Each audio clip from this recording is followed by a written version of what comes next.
Setelah pembaptisan Aloysius Wawut Telioharobon dan Maria Sakbau pada bulan Maret sampai April tahun 1890, Pater Kusters mengunjungi desa Taar, Sathean, dan Van. Ia menemukan antusiasme yang amat besar dari orang Van tentang seperti apakah agama Katolik itu. Pater Kusters sangat optimis karena Raja Van, Koswar Renwarin, dan sejumlah perangkat kampung menyatakan terang-terangan keinginan mereka untuk menjadi Katolik. Akhirnya, tanggal 15 Juli 1890, pembesar utama kampung Van, Raja Koswar Renwarin bersama istrinya dan beberapa pengikut datang ke Tuvalu. Mereka menemui Pater Kusters dan dengan terbuka menyatakan keputusan bulat mereka untuk mulai belajar agama dan siap menjadi Katolik. Mereka tinggal selama 1 bulan di Tuvalu untuk mewujudkan maksud itu. Pater Kusters menyambut baik keputusan rencana itu dan menyiapkan segalanya. Mereka mulai mengikuti pembinaan dan pelajaran agama katekumen selama 1 bulan, yakni hingga 15 Agustus 1890. Sesudah 1 bulan berlalu, Raja Van dan rombongannya pamit dan pulang kembali ke Van untuk mempersiapkan pesta permandian pertama.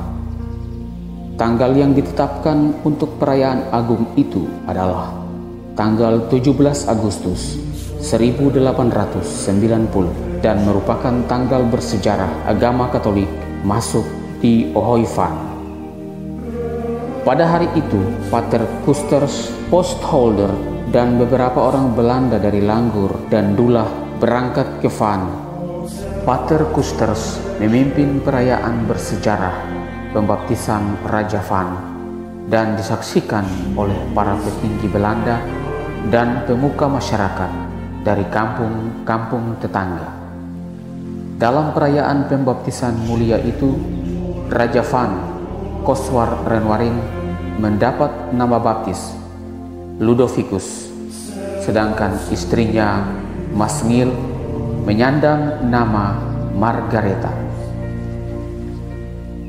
Beberapa anggota masyarakat yang ikut dipermandikan bersama juga mendapat nama baptis Matius Lid, Markus Ransin, dan Lukas Arob.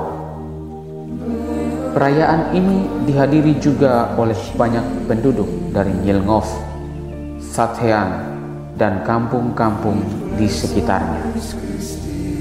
Peristiwa pembaptisan ini sendiri akhirnya menggerakkan hati banyak orang tua untuk datang kepada pastor dan memohon agar anak-anak mereka boleh diterima sebagai calon baptisan.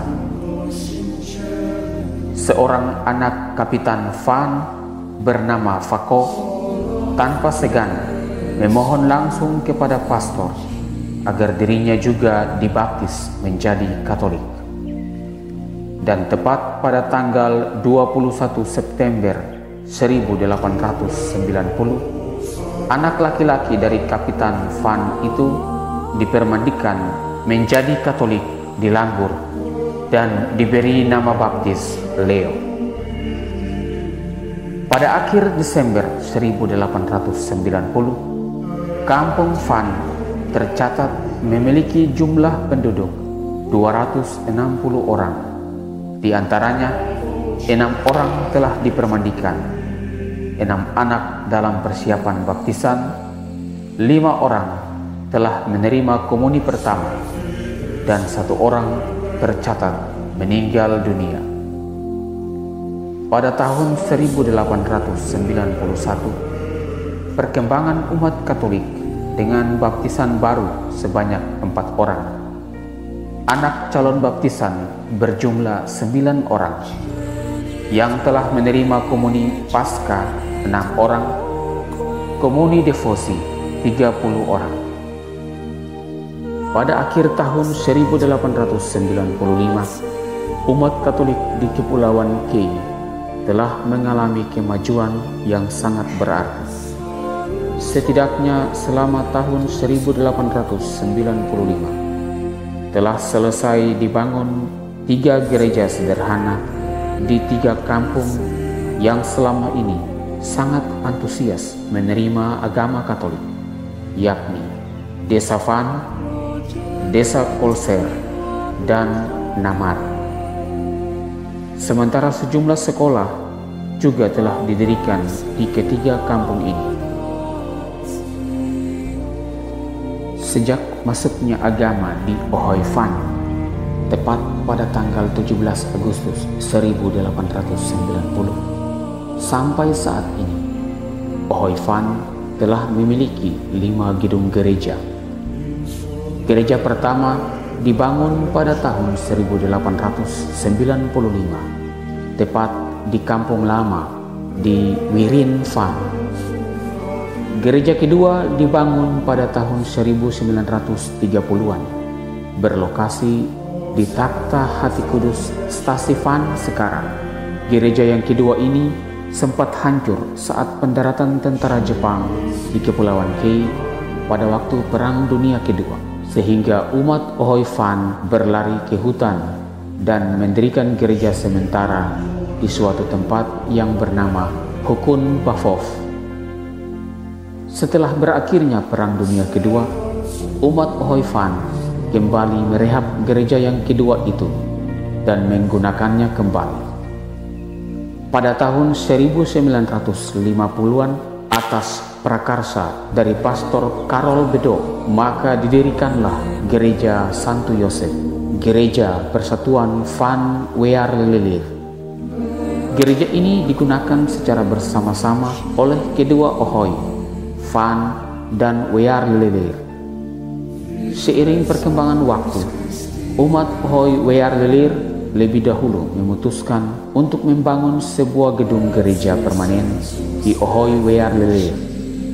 Hal yang sama juga dilakukan oleh umat masyarakat Ohoy Van, yang mana tepat pada tanggal 17 Agustus tahun 2000, umat Van sepakat untuk mendirikan gereja baru yang diberi nama Gereja Santo Ludovicus. Penamaan gereja baru Stasi Van ini diambil dari nama baptis Raja Van, Ludovicus Koswar Renwarin. Nama Ludovicus sendiri diperkirakan diberikan oleh Pastor Kusters kepada Raja Koswar, yang mana terinspirasi dari nama seorang raja di Perancis, yakni Raja Ludovicus ke-9. Nama baptis istri Raja Koswar, Boy Masngil Retobnangan, yaitu Margareta, juga diperkirakan terinspirasi dari nama istri Raja Ludovicus ke-9, yakni Margaret. Selain alasan itu, untuk mengenang Raja Van, Ludovicus Koswar Renwarin sebagai raja pertama di Kepulauan Kei yang menjadi Katolik, juga kemasyhuran Raja Ludovicus ke-9 di Prancis yang juga seorang santo pelindung Ordo Fransiskan sekular, maka gereja ini diberi nama Gereja Santo Ludovicus.